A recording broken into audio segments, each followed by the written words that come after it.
앞서 예고해드린 대로 국민의힘 유승민 전 의원과 함께하겠습니다. 의원님 안녕하세요. 예, 안녕하십니까. 유승민입니다. 내일 예, 대통령 탄핵 심판 최후 진술 여기 있거든요. 예, 그렇죠. 대통령 측 대리인들 얘기 들어보니까 국민들이 원하는 내용이 담길 것이다 이런 얘기를 하더라고요. 대통령이 지금 직접 진술서를 가다듬고 있다 이런 얘기를 하던데 혹시 기대하는 메시지가 좀 있으실까요? 말씀하신 대로 정말 국민들이 원하는 메시지가 나왔으면 좋겠어요. 예. 근데 12월 14일 탄핵소추 이후에 이제 계속 보여준 모습들 보면 계속 이 비상계엄과 여러 가지 그런 데 대해서 뭐 변명하고 부하들한테 이렇게 떠넘기고 이런 게 많잖아요. 저는 제일 중요한 메시지는 어떤 결과가 헌법재판소에서 어떤 결정이 나오더라도 승복하겠다. 저는 그게 제일 중요한 메시지라고 생각합니다. 예. 왜냐하면 국민이라는 게 국민이 다양하잖아요. 예. 탄핵 찬성하는 국민도 있고 반대하는 국민도 있잖아요. 예. 그래서 이번 최후 변론의 메시지만큼은 진짜 전체 국민을 대상으로 지금 국민의 분열과 갈등이 너무 심각하지 않습니까? 이거를 사실 치유하고 국민 통합하는 거는 정치하는 사람이면 다 그 책임인데 제일 중요하죠. 저는 윤석열 대통령 지금 이 대목에서 분열과 갈등을 치유하고 국민이 통합하도록 이 현재 결정 이후에 예. 걱정들 많잖아요 지금. 예. 결정 이후에 불복을 어느 쪽에서 하면 계속 우리나라는 시끄럽고 그래서 대통령께서 어떤 결정이든 나 승복하겠다. 그리고 우리 국민들이 이제 이 문제는 예. 이걸로 매듭짓고 좀 하나가 돼가지고 이 분열과 갈등을 극복하고 좀 하나가 돼서 다시 나라 다시 세우는데 좀 그렇게 힘을 모으자. 이런 메시지가 나오면 전 제일 좋겠어요. 예. 거기 플러스 이제 그 이번 사태에 대한 그동안 사실 대통령의 어떤 진정한 반성이나 사과, 예. 책임 이런 메시지가 없었거든요. 그런 것도 저는 있었으면 좋겠고 그리고 우리 군과 경찰이 예. 국군 통수권자 대통령의 명령을 받고 움직여 가지고 많은 사람들이 지금 구속 기소되고 그렇죠. 조사를 받고 있지 않습니까? 예. 그래서 그 자기 명령에 따라서 그렇게 했던 군과 경찰 에 대한 선처를 호소하고 이건 전부 내 책임이다. 예. 이런 모습을 좀 보여주시면 어떠냐. 그런데 지난 2달간 똑같이 막 변명하고 합리화하고 이거는 뭐 야당 국민에 대한 경고였다 그러고 부한테 책임 떠넘기고 이런 모습만 되풀이한다면 저는 안 좋을 것 같아요. 예. 아니 여당 일각에서는 만약에 기각이 돼서 네. 대통령이 직무 복귀하더라도 임기 단축 개헌 또는 뭐 조기 하야 이런 승부수를 던져야 된다. 그런 얘기들 나올 수도 있다라는 이제 여권 일각의 시각들이 지금 보도는 되거든요. 일부 언론에서. 저도 기사는 봤어요. 예. 그런데 그런 이야기 왜 나오죠? 잘 모르겠어요.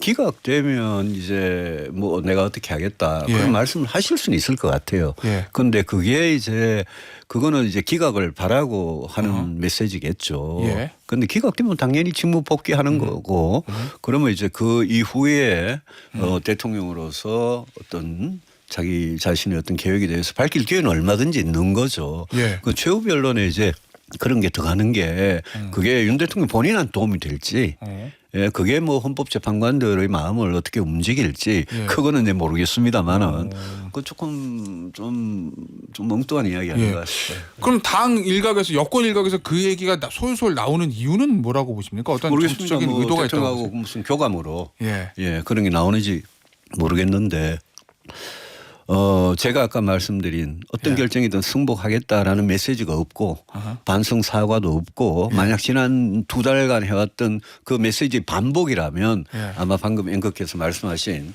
기각되면 내가 뭐 조기 하야를 한다든지 개헌도 한다든지 예. 뭐 그런 이야기 나올지도 모르죠. 그런데 개헌이라는 게 필요하죠. 필요한데 이제까지 안 하다가 예. 마지막 이런 타이밍에 대통령이 이런 예. 자리에서 개헌 이야기 하는 게 맞는지 잘 모르겠어요. 오히려 진정성이 없다 뭐 이렇게 느껴질 수도 있단 말씀이시군요. 이번에는 뭔가 좀 진실성, 진정성 이런 대통령의 모습 그런 걸 좀 보는 게 국민들이 원하는 것 아닌가요? 대통령께서 이 모든 과정에서 국민들한테 참 그 대통령답다. 예. 또 저런 부분은 진짜 대통령으로서 고민이 있었겠다. 이런 뭐라 그럴까요? 감동 이런 거를 준 적이 잘 없거든요. 예. 저는 최후 변론이 윤석열 대통령한테는 어떻게 보면 마지막 기회일 수도 있는데. 그렇죠. 근데 이 기회에 대통령다운 모습을 보여주시는 게 참 필요하겠다. 그런 생각이 계속 듭니다. 알겠습니다. 예. 당은 지금 사실 어떻게 보면 결과가 어떻게 나올지 모르지만 인용, 기각 두 가지를 다 대비해야 되는 거잖아요, 의원님. 그러면 지금 이 타이밍에 이 순간에 국민의힘이 가장 먼저 해야 될 건 뭐라고 보십니까? 탄핵 심판을 받고 있는 대통령을 배출한 당이기 때문에 예. 죄가 있고 책임이 있죠. 그래서 지금 대통령이 저러고 있는데 탄핵 심판 중인데 당이 또 뭐 저희 같은 정치인들이 뭐 너무 뭐 기각을 아니죠 인용을 아예 전제를 하고 그러고 뭐 조기 대선 준비나 이런 거를 공개적으로 그렇게 할 수가 없는 사정이라는 거는 그거는 뭐 국민들도 다 이해하실 거예요. 예. 근데 당은 이럴 때 뭐 이렇게 어느 경우든 저는 대비를 해야 되고 특히 탄핵 인용에 대한 대비는 공개적으로 뭐 드러내놓고는 못하지만 예. 거기에 대해서 우리가 만약 탄핵 인용되면 2개월 안 대선을 치러야 되는데 그렇죠. 그러면 우리가 이 보수 전체가 진짜 뭐 책임을 져야 될 부분도 있겠지만 윤석열 대통령의 그 잘못된 어떤 판단 때문에 저는 우리나라 보수 전체가 그냥 괴멸 상태로 망하는 거는 그거는 우리 정치에도 저는 안 좋다고 생각합니다. 예. 그러면 어쨌든 지금 당 입장에서는 인용될 경우에 우리가 어떻게 할 거냐에 대해서 속으로는 특히 당 지도부는 당연히 준비를 하고 있었어야 되고 그걸 준비를 안 한다면 그거는 정치하는 사람들이 아닌 거죠. 그거는. 예. 그렇지 않습니까 솔직히. 그래서 도대체 이기는 전략을 준비하고 있냐. 예. 특히 이재명 대표가 민주당의 후보가 된다면 우리가 이재명을 이길 수 있는 그런 전략을 준비할 수 있나.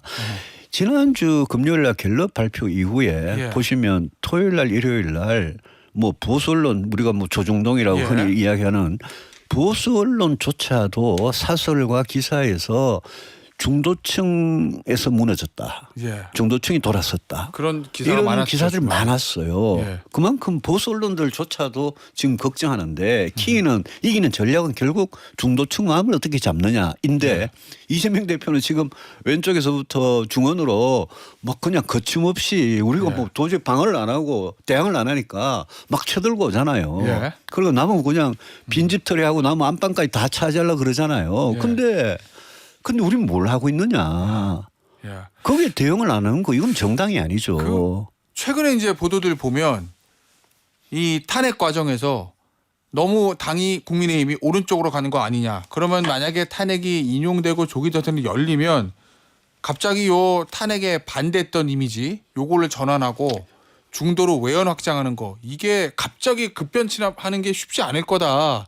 이런 전망들이 좀 있더라고요. 당연히 쉽지 않죠. 예, 그래서 그러면, 제가 말씀하세요. 그거를 하려면 구체적으로 당은 어떻게 해야 되는 겁니까? 방법이 있습니까? 그래서 제가 처음부터 12월부터 계속 당은 탄핵 반대 같은 거는 이거는 당론으로 정하지 마라. 의원들 개개인의 양심과 소신에 맡겨 놓아야 되고 우리가 당론으로 탄핵을 반대하고 비상계엄에 대해서 뭐 잘못된 거 없다고 지금 막 입장이 그렇게까지 가고 또 이 내란 절대 아니다라고 이렇게 계속 왔기 때문에 탄핵이 만약 인용이 되면 하루아침에 180도 바뀌는 그런 당의 모습을 국민들이 인정을 해 주겠느냐. 그래서 저는 계속 제가 워닝을 했었는데 그런 경고가 안 맥히고 이제까지 이제 흘러온 거예요. 윤석열 대통령 한 몸이 돼가지고 또 막 이 목사님들 뭐 극우 유튜버 하는 집회도 나가고 이런 모습을 국민들한테 2달 넘게 보였단 말입니다. 그거는 굉장히 위험한 거라고 저는 봐요. 그리고 그게 이제 만약 탄핵 인용이 되면 우리 당한테는 굉장히 짐이 될 거다. 그렇게 당 보는 게 상식적이죠. 그런데 이제 한 가지는 그때 가서 만약 인용이 되면 당의 입장을 앞으로 어떻게 정할 거냐. 이 모든 지나간 일들에 대해서 계엄과 탄핵에 대해서 그게 하나가 있고요. 또 하나는 만약 조기 대선이 되면 어떤 후보를 뽑느냐가 굉장히 중요한 것 같아요. 어떤 후보가 되느냐에 따라서 그렇죠. 국민들께서 우리 당을 보는 시각이 예. 김문수 장관 같은 사람이 후보가 될 경우에 예. 국민의힘을 보는 시각하고 아하. 뭐 유승민이 후보가 될 경우에 보는 예. 시각은 다를 거 아니에요. 그렇겠죠. 그거 하나 그거 어떤 후보를 뽑느냐라는 것 자체가 굉장히 국민들한테 어떤 국민의힘 전체의 어떤 선택 예. 이런 걸 보여주는 거니까 저는 그런 점에서 그 이후에 이제 굉장히 진짜 빠른 아주 짧은 시간 안에 예. 우리가 뭘 국민들한테 좀 진심으로 보여줄 수 있느냐 이런 것들이 결정이 되는 거니까 예. 뭐 경선도 뭐 한 20, 25일 안에 해야 예. 되는 거 아니에요? 그렇죠. 그래서 제일 큰 거는 후보. 어떤 후보냐일 예. 거다라고 생각합니다. 대선 후보가 누가 되느냐에 따라서 이제 당의 어떤 방향이 우리 정해지니까. 당을 보는 국민들의 예. 시각이 다른 거죠. 의원님 그런데요. 뭐 특정 인물과 상관없이 예. 결국 이제 조기 대선에 벌어지면 탄핵에 대한 입장, 비상계엄에 대한 입장 이런 걸 가지고 후보들이 갈라질 수밖에 없잖아요. 지금 국민의힘의 분위기에서 예. 당심 50, 민심 50의 이 경선 룰에서 의원님을 비롯한 예. 뭐 한동훈 전 대표라든지 뭐 오세훈 시장, 뭐 안철수 의원 이렇게 탄핵을 찬성했던 사람들이 국민의힘 내에서 지금 국민의힘 경선에서 후보가 될 가능성 있다고 보세요? 지금 상황. 저는 우리 당원들 어떻게 생각하느냐에 달렸습니다. 그리고 우리 국민의힘 지지층이나 예. 또 거기에 이제 참여하는 그런 국민들의 판단에 달렸다고 생각하는데 저는 그보다 더 중요한 거는 개개인의 탄핵에 대한 찬성 반대를 떠나서 예.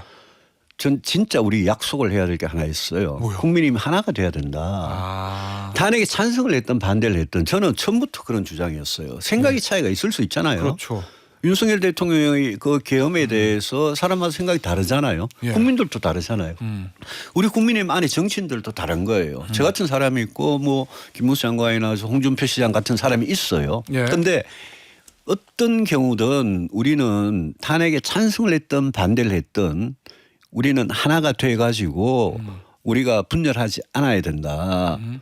그게 뭐 지금 우리가 국민의 전 통합 이런 것도 걱정하는 마당에 우리 안에서 찬성했다 반대했다 가지고 서로 딱지를 붙여 가지고 서로 편을 나눠 가지고 총을 쏘고 싸우고 뭐 너 당에서 나가라는 그런 이야기 예. 그런 이야기하면 그거는 이재명 대표한테 그냥 대통령 자리 갖다 바치는 겁니다. 그렇지 않겠어요? 그렇죠. 그래서 우리 안에 분열을 탄핵 찬성과 반대에 따라서 우리가 국민의힘이 이 탄핵 결정 이후에 예. 만약 내부 분열이 더 심해지는 예. 그런 것만은 막아야 되기 때문에 그러면 유력한 정치인들이 예. 그 부분에 대해서 자 생각의 차이가 있었다. 아하. 서로 인정하자. 예. 그렇지만 우리 더 큰 목표를 위해서 뭉치자. 그 정도 큰 정치적 합의는 있어야 되지 않겠습니까? 예를 들면 경선에 출마하는 예비 후보들 저는 그렇게 생각합니다. 뭐 지도부의 중재 아래 그런 예. 것들이 있어야 된다 예, 말씀이시군요. 그런 게 있어야지. 뭔가 이래 뭐라 그럴까요? 이 당원들이나 국민들께서도 아, 저 사람들은 예. 탄핵 찬반을 떠나 가지고 뭉치기를 했구나. 그러면 이제 어떤 후보를 뽑을 거냐. 그런 판단이 저끼리 그것도 하기 전에 자기들끼리 막 나눠 싸우고 다른 사람들은 전부 다 그래 너끼리 싸워봐라. 예. 어디까지 가나 보자. 이런 식으로 되면 국민이 망하는 코스로 가는 거죠. 의원님 예. 그나저나 지난번 출연하셨을 때는 조기 대선 출마에 대해서 말하기는 이르다라고 하셨었는데 이제는 확실히 말씀하실 수 아니요. 있으십니까? 여전히 이럽니다. 저는 헌법재판소 결정을 보고 예. 말씀을 드리겠습니다. 그것도 뭐 보고 나서 탄핵이 만약 기각이 되면 뭐 그러면 아무 일도 없는 거지 직무복귀를 하겠지만 만약 인용이 되면 국민의힘 입장에서는 얼마나 큰 절망과 무슨 뭐 패닉 상태에 빠지는 거 아닙니까? 예. 그 무슨 출마 이야기 이런 거는 당 지도부가 어느 정도 사태를 수습하고 예. 방금 말씀드린 대로 탄핵 찬반에 대해서 이걸 하나가 되는 그런 노력을 하고 그러고 나서 이제 각자 밝히겠죠. 예. 예. 알겠습니다. 이 결국 이제 중도인데 조기 대선 열린다고 가정을 하면 예. 이재명 대표가 지금 중도 보수론 요거를 들고 나오잖아요. 의원님 그 얘기 딱 들으셨을 때 이재명 대표 그 예. 메시지 예. 어떤 생각 가장 먼저 드셨습니까? 전 두 가지 생각이 났더라고요. 하나는 호적을 파내는구나 호적을 싶은 생각이 들었고 또 하나는 노무현 대통령이 벌떡 일어나겠구나. 오. 이 민주당의 지도자들 중에 진보란 말에 대해서 진보의 가치에 대해서 가장 애착을 많이 가졌던 분이 노무현 대통령이고 예. 거꾸로 노무현 대통령은 보수란 말에 대해서 굉장히 비난을 많이 하셨어요. 예컨대 이런 겁니다. 뭐 합리적 보수, 따뜻한 보수, 별놈의 보수를 갖다 놔도 보수는 그냥 바뀌지 말자는 거다. 약육강식, 적자 생존, 힘센 사람 마음대로 하는 거 바뀌지 말자는 거다. 이런 이야기를 노무현 대통령 입에 달고 살았어요. 예. 그런 노무현 대통령조차도 나라와 국민을 위해서 예컨대 한미 FTA 같은 거, 제주 해군기지 같은 거, 이런 이라크 파병 같은 거는 했단 말입니다. 그죠? 예. 그래서 저는 노무현 대통령이 진정성이 있었다고 생각합니다. 그런 점에서. 그런데 이재명 대표는요. 이재명 대표가 지금 민주당은 처음부터 사실 진보는 아니었어요. 그냥 사이비 진보였어요. 진보 참칭을 하다가 예. 지금은 이제 중도 보수다. 거기다 그냥 중도도 아니고 예. 중도 보수다 이러니까 이 사람들이 이제 이런 거죠. 그거는 국민의힘 책임도 있어요. 예. 왜냐하면 우리가 집이 왼쪽에도 있고 오른쪽에도 있는데 왼쪽 집 사람들이 이재명 대표하고 왼쪽 집 사람들이 오른쪽 집이 보니까 비어 있어요. 주위는 어디 전부 다 사람들은 어디 광화문에 여의도가 집회하고 없고 목사님들 집회 나가 있고 집이 텅텅 비어 있으니까 이 사람들이 와가지고 그냥 막 빈집털이 막 하는 거예요 지금. 그러면서 보수란 말을 이재명 대표 입에서 이제 쓰는 거예요. 예. 그럼 저는 이재명 대표의 그런 뭐 그건 전략적이겠죠. 자기 뭐 재판도 좀 덮고 재판 기사 안 나잖아요 요즘. 예. 정도 보수다 이거 갖고 떠드니까 예. 이재명 뭐 재판 이야기 별로 없어요. 그리고 뭐 별 이제 헷갈리는 경제적인 심지어 안보까지도 한미 원자력 협정까지도 건드리대요. 예. 그리고 경제 안보에서 우클릭 한다는 걸 이제 보여주는 그런 여러 가지를 이제 플레이를 하는 거죠. 근데 그걸 보고 있는 국민의힘은 보수는 뭘 하고 있느냐. 아니 이재명 대표가 스스로 보수를 하는데 우리는 뭘 하고 있는 거냐. 우리가 오히려 이재명 대표가 왼쪽에서 오른쪽으로 중원으로 와가지고 막 진격을 해가 말을 타고 진격을 해가 오면 아, 우리가 나와가지고 맨몸으로라도 싸워야지. 그래서 중원을 지켜야지. 우리는 저 오른쪽 끝에 가가 바글바글 모여가지고 광화문 여의도 집회에 나간단 말입니다. 예. 이거는 우리가 아까 제가 이기는 전략이라고. 우리 전략이 잘못된 거다 이거는. 이대로 그러면 그게 우리가 그렇게 하는 게 제가 제일 위험하게 생각하는 국민들께서 이재명 대표가 얼마나 오락가락하고 신뢰할 수 없는 사람인지 아시는 분도 많지만 예.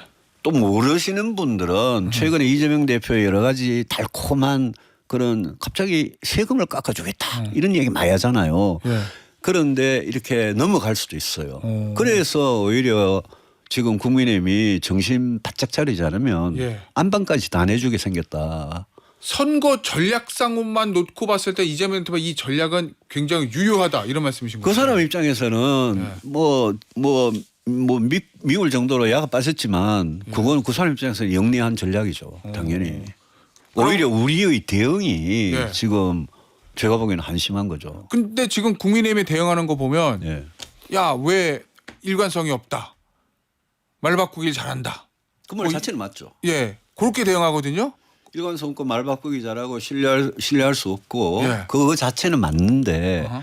그거 이상으로 우리가 그러면 이재명 대표는 중원을 마음대로 저렇게 쉽게 먹는데 우리는 중도층의 마음을 얻기 위해서 어떤 노력을 하고 있느냐? 아. 이재명 공격해갖고는 부족한 그런 예. 부분이 있죠. 지금 이게 일관성 관련된 부분인 건데 그 우클릭 요 부분에 대해서 일관성 문제, 말 바꾸기 이런 지적에 대해서 이재명 대표 이렇게 얘기하거든요.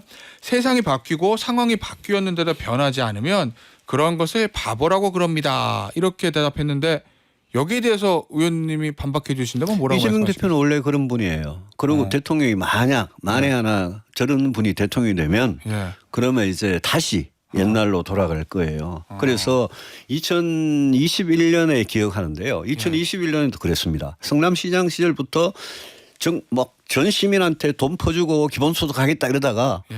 대선 얼마 앞두고는 안 하겠다. 성장하겠다 이러더니 또 대선 끝나니까 다시 기본소득 막 떠들었어요. 몇 년 동안. 그러다가 최근에 또 성장 이야기를 해요. 그러니까 이재명 대표는 지금 국민을 눈속임 하고 있는 거는 분명해요. 뭐 원래 위치로 돌아갈 거예요.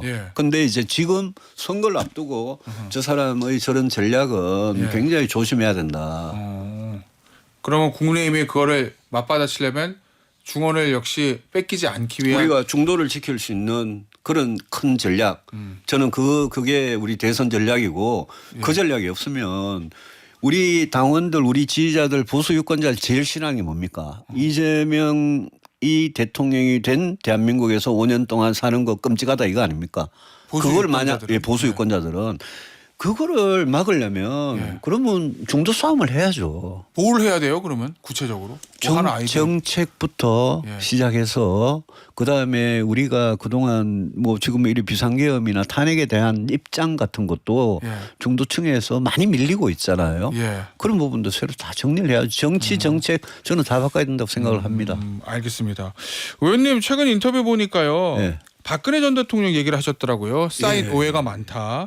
기회가 되면 풀고 싶다 이렇게 말씀하신 바 있는데 쌓인 오해란 게 어떤 걸 말씀하시는 거예요? 진짜 그렇습니다. 제 마음은 저는 뭐 이건 뭐 최근에 한 이야기는 아니고 항상 오랫동안 갖고 오랫동안, 있었던 생각인데 그 뭐 오해가들이 많았어요. 제가 그분 회고록을 읽어봤더니 저에 대해서 아직도 잘못 알고 계시거나 그 과거 있었던 일들에 대해서 오해를 하고 계시는 그런 부분들이 굉장히 많구나 원내대표 때 이런 걸 있었던 느꼈고 일, 예. 특히 원내대표 때 공무연금개혁 그걸 해나가는 과정에서 그 사실은 박 대통령이 뭐 지금도 자기 업적 중에 하나라고 이야기하는 게 공무연금개혁 한 건데 2015년에 예, 제가 예. 그때 원내대표였고요.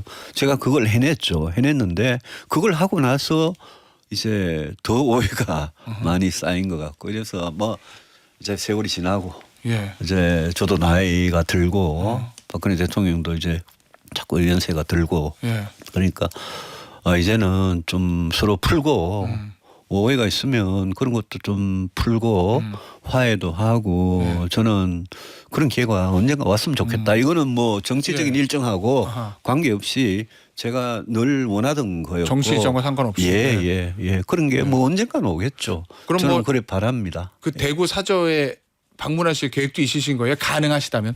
뭐 그게 이제 서로 뭐 약속이 돼야 되고 네, 뭐 그렇죠. 박 예. 대통령도 뭐 그런 마음이 생겨야 되는 거 아니겠습니까? 예. 예. 알겠습니다. 지금 명태균 씨 얘기가 다시 나오고 있는데요. 여러 가지 그냥 폭로를 하고 있어요. 명태균 씨가. 예, 그거 참 고약해요. 예. 이거 만약에 조기 대선 열리면 국민의힘에게는 굉장히 안 좋은 이슈라고 보세요. 그 민주당의 박범계 의원님이 무슨 명태균 황금폰 사진하고 USB 사진까지 예. 찍어가지고 막 그냥 그랬던데 예. 저는 이게 명태균 씨하고 관련된 분들이 많잖아요. 윤 대통령 부부뿐만이 아니고 홍준표, 오세훈, 뭐 김종인, 이준석 많잖아요. 예. 근데 그 황금폰이든 뭐든 그 상당수를 이미 민주당이 갖고 있는 것 같아요. 좀 이따 뭐 박범계 의원님 나오신다는데 제가 한번 물어보겠습니다. 물어보시죠. 박주민 의원, 박범계 의원님 이런 분들이 상당 부분 갖고 있고 심지어 명태균 씨가 타고 다니던 차량이 블랙박스입니까?